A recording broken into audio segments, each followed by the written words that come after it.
숨겨진 독립투사 김상욱 의사의 삶을 재현한 특별한 행사가 열렸습니다. 종교개혁 500주년을 맞아 한국교회 목회자의 성윤리 문제와 그 대책에 관해 짚어봅니다. 서울에 이어 부산과 제주도에서도 퀴어 문화축제가 열릴 것으로 알려져 논란이 예상됩니다.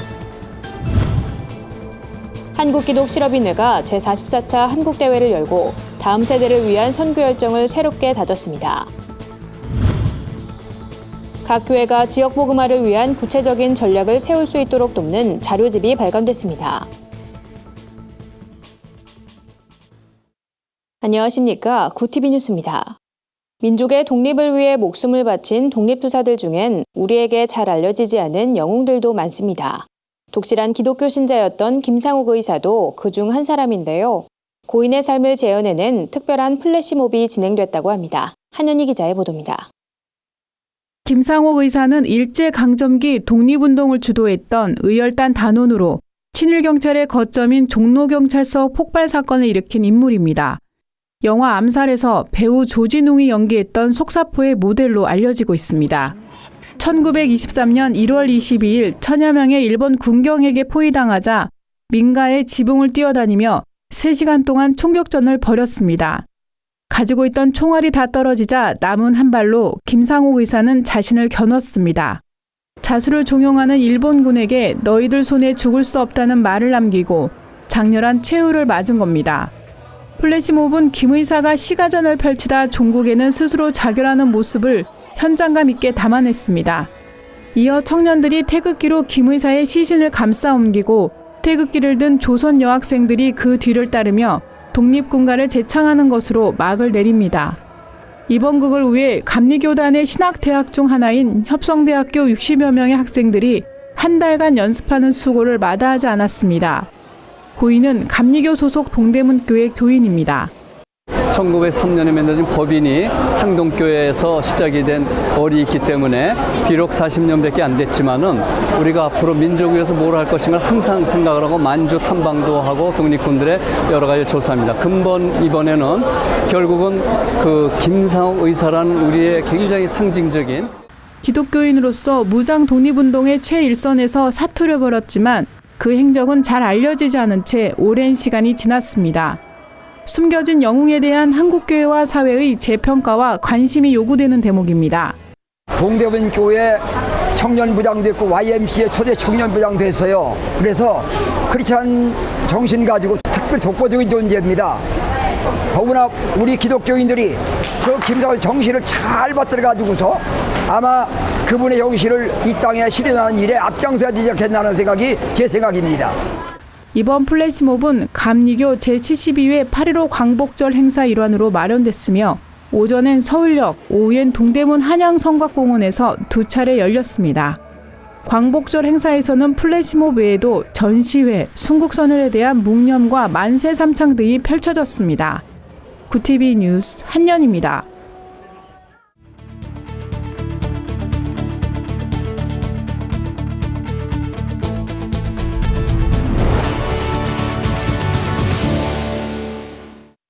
구티비 수요기획 순서입니다. 종교개혁 500주년을 맞아 한국교회의 현 주소를 짚어보고 앞으로 나아가야 할 방향을 모색해봅니다. 지난 수년간 끊임없이 발생하는 목회자의 성범죄는 한국교회를 병들게 하는 심각한 문제라고 할 수 있는데요. 높은 도덕성이 요구되는 목회자들의 일탈은 교회는 물론 사회 전반에 큰 충격을 주고 있습니다. 윤인경 기자의 보도입니다. 경찰청 통계 자료에 따르면 최근 5년간 성범죄로 검거된 전문직 종사자 가운데 성직자의 비율이 가장 높은 것으로 나타났습니다. 이를 증명하기라도 하듯 연일 터져나오는 목회자의 성범죄 사건에 교계 안팎으로 강한 비판 여론이 일고 있습니다. 전문가들은 목회자의 성범죄가 교회의 다른 어떤 문제보다 더 치명적인 문제일 수 있다고 진단했습니다. 궁극적으로 보면은 그런 피해를 입은 사람들은 나중에는 신앙에 대한 회의와 기독교를 떠나버리게 되는 문제를 발생하게 되는 것이죠. 목회자가 저지르는 성적 비행은 단순한 성적 비행을 넘어서 한 사람의 신앙마저도 이렇게 나락으로 떨어뜨리는 굉장히 큰 문제라는 점에서 이렇듯 중대한 범죄가 교회 내에서 끊이지 않고 반복되는 이유는 무엇일까? 전문가들은 목회자 중심의 권력 구조와 잘못된 위계 문화를 교회 성폭력의 뿌리 깊은 원인으로 꼽고 있습니다. 성폭력은 성욕의 문제라기보다 권력의 문제로 바라봐야 한다는 겁니다. 때문에 교회 내 성폭력은 여성들만의 문제가 아니란 목소리도 나오고 있습니다. 실제로 성폭력 사건을 살펴보면 비단 여성뿐 아니라 권력관계에서 약자인 사람들이 피해자로 놓이는 경우가 많음을 알 수 있습니다. 하지만 현재 교회 내 성범죄에 대해 교단이 징계할 수 있는 처벌 조항이나 근거는 마련돼 있지 않습니다. 교회의 법제도상에 허점이 존재하는 상황인 겁니다. 그렇다면 해외 교단에선 목회자 성범죄가 발생할 경우 어떻게 대응하고 있을까?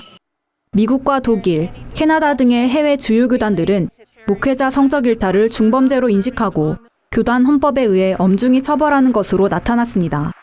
이제 성폭력 사건이 발생하면 해외 교단들은 교단 자체에 기구를 마련해서 접수를 받고 일괄적으로 상담하는 것까지를 다 완료를 해요. 그리고 이 피해자가 형사처벌을 원할 경우에는 형사처벌에 드는 비용도 교단이 부담하도록, 교단이 이 문제와 관련해서 굉장히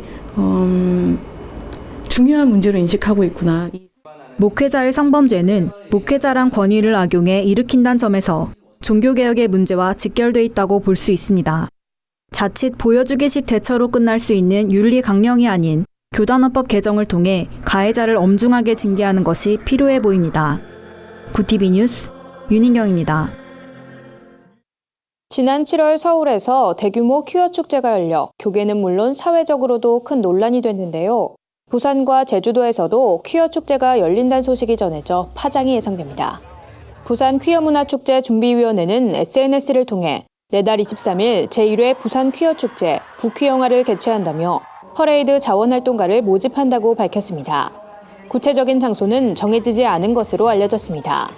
제주 퀴어문화축제 준비위도 10월 28일 퀴어축제 개최를 예고했습니다. 이들은 서로의 성적 지향과 취향, 성별 정체성, 연애 지향을 존중하며 그에 따른 고정관념이 담긴 말과 행동을 하지 않는다 등 축제 구성원이 지켜야 할 8가지 운영 방침도 발표했습니다. 해당 SNS 페이지엔 제일 기대되는 건 애프터 파티, 꼭 참가할 것이란 네티즌의 반응이 이어지고 있습니다. 이에 부산기독교 총연합회와 부산성시화운동본부, 지역 시민단체들은 부산기독교 동성애 대책위원회를 꾸리고 퀴어 축제 저지에 적극 나선다는 방침입니다. 부기총 성창민 사무국장은 부산과 제주에서 퀴어 축제가 열린다면 서울과 대구에 이어 4개월간 전국에서 퀴어 축제가 열리는 것이라며 동성애의 폐해를 알리기 위해 전단지를 배포하는 등 대책 마련에 최선을 다할 것이라고 전했습니다. 한국기독실업인회 3천여 회원들이 한자리에 모였습니다. 제44차 한국대회에 참석한 기독실업인들은 미래 세대를 신앙으로 세우는 일에 헌신할 것을 다짐했습니다. 홍현 기자가 보도합니다. 하나님의 뜻에 따라 기업을 경영하며 맡은 바 소명을 감당하는 한국기독실업인회. 매년 여름 치러지는 한국대회는 모든 회원들이 신앙을 점검하고 선교 사명을 다짐하는 시간으로 이어집니다. 이번 대회는 특히 다음 세대 선교 사명을 강조하며 미래와 희망으로 새 역사를 만들자란 주제로 진행됐습니다. 한 나라에 20년 후에 좌표를 읽으려면 오늘 그 나라의 청년들을 보라고 그랬는데 바로 이 청년들을 바로 세우는 일이 나라를 사랑하는 일이고 한국교회를 사랑하는 일이라고 생각합니다. 실업인회는 다음 세대를 섬기겠다는 포부를 전하기 위해 대회 장소를 청년 선교의 요람 육군훈련소로 잡았습니다. 국군 장병들의 생활을 몸소 체험하면서 그들의 고민을 마음 깊이 이해하기 위해서입니다. 예배 말씀을 전한 한신교회 강용규 목사는 사명의 길 가운데 틈타는 악한 생각을 경계해야 한다고 조언했습니다. 무엇보다 진정한 사명은 하나님께 맡기는 데 있다며 기도와 말씀으로 무장할 것을 강조했습니다. 하나님의 계획은 내 힘으로 되는 게 아니에요. 하나님의 능력으로 되는 겁니다. 그래야 그 소망이 여러분과 저의 삶의 새 역사를 이루고 우리 한국 CBMC가 새 역사를 이루게 되는 것입니다. 실업인회는 앞으로 아시아와 유럽 권역의 기독 실업인들을 대상으로 대회를 이어나갈 계획입니다. 이를 통해 전 세계 기독 실업인들이 미래 세대를 위해 헌신할 수 있도록 독려할 것이라고 밝혔습니다. 구티비 뉴스 홍우현입니다. 세계 성시화 운동본부가 전국 시군구 주요 지표와 2015년 인구주택 총조사 결과를 담은 자료집을 발간했습니다. 각 교회가 지역별로 구체적인 선교 전략을 세우는데 도움을 주기 위해서인데요. 자료집엔 종교별 인구 현황과 복음화율 추이, 출생률과 이혼율 등이 수록돼 있어 각 지역의 현황을 자세히 알 수 있도록 했습니다. 또 교통사고 발생률과 범죄율, 화재 발생률 등 지역사회의 건강성을 평가할 수 있는 지표들도 정리되어 있습니다. 예를 들어 인천광역시의 경우 하루 평균 47쌍이 혼인을 하는 가운데 이혼 건수는 하루 평균 20쌍이나 됩니다. 혼인 신고를 하는 부부의 절반 비율로 이혼이 발생하는 건데요.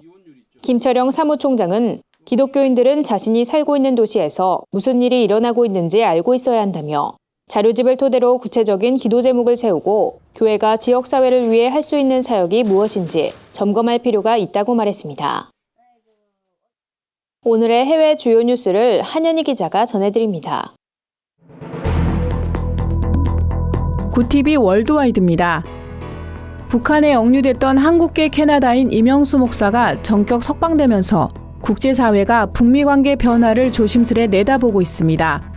괌 선제 타격과 화염 발언 등으로 연일 강대강 대치를 보였던 북한과 미국이 민간인 송환을 계기로 유화적 분위기로 나서게 될지 주목됩니다.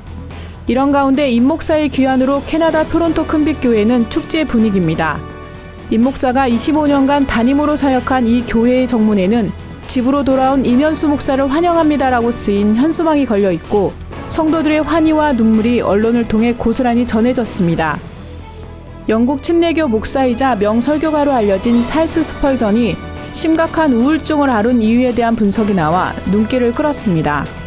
미드웨스턴 침례신학대학원 크리스티안 조지 목사는 미국 기독 언론 처치 리더스에 스펄전이 우울증을 겪었던 11가지 이유를 흥미롭게 풀어냈는데요. 조지 목사는 스펄전이 우울증을 겪은 이유로 질병, 트라우마, 외로움, 실패 등을 꼽았습니다. 눈에 띄는 것은 명성도 스펄전을 괴롭힌 원인이었다는 겁니다.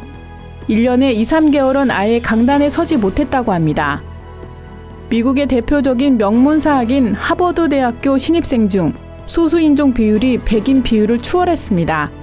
보스턴 지역 언론 등에 따르면 이번 가을 학기 하버드에 입학하는 학생 중 흑인, 히스패닉, 아시안 등 소수인종 비율이 지난해보다 높아진 51%로 집계됐습니다. 백인은 49%로 떨어졌습니다. 소수인종이 백인 수를 넘어선 것은 1636년 학교가 설립된 이래 처음 있는 일입니다.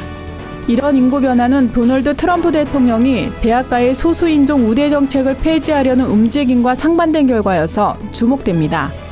구TV 뉴스 한연입니다. 오늘의 사회 이슈를 홍희연 기자가 종합해드립니다. 오늘의 이슈 포커스입니다. 문재인 대통령이 지난달 초 독일 베를린에서 열린 한중 정상회담에서 사드 배치 문제를 논의하기 위한 한미중 3자 회담을 제안한 것으로 뒤늦게 알려졌습니다. 한 외교 소식통은 윤 대통령이 한중 정상회담에서 사드가 북한 방어용이고 중국 견제용이 아니란 사실을 확인하기 위한 한중 공동의 기술검증위원회를 가동할 것과 사드 배치 문제를 논의하기 위한 한미중 3자 대화를 갖자고 제안했었다고 밝혔습니다. 시진핑 주석은 이에 대해 즉답을 하지 않은 것으로 전해졌습니다. 실제로 정의용 국가안보실장은 이달 초 중국을 극비리에 방문해 고위급 인사들과 접촉했던 것으로 알려졌습니다. 렉스 틸러슨 미국 국무부 장관이 북핵 문제 해결을 위한 북미 간 대화 노력을 계속하겠다고 밝혔습니다. 틸러슨 장관은 북한과의 대화에 도달하는 방법을 찾는 데 대한 관심을 지속하겠다며 하지만 그것은 김정은 노동당 위원장에게 달려있다고 덧붙였습니다. 틸러슨 장관은 또 북한의 괌 포위 사격 엄포와 관련해 김정은 위원장이 미국의 행태를 좀 더 지켜볼 것이라고 말한 데 대해선 지금으로선 응답할 생각이 없다며 답변을 피하기도 했습니다. 나체주의 동호회 모임 장소로 사용됐던 충북 제천의 누드 펜션이 최근 매각된 것으로 알려졌습니다. 누드 펜션 운영자였던 A씨는 연일 계속된 비판 여론에다 처벌까지 받게 될 처지에 놓이자 건물을 처분한 것으로 보입니다. 마을 주민들은 누드 펜션이 폐쇄된 것과 관련해 논란이 해소됐다며 반기는 분위기입니다. 경찰은 건물 매각과 관계없이 누드 펜션 운영이 위법인지 여부를 가리기 위한 수사를 계속 이어나갈 방침입니다.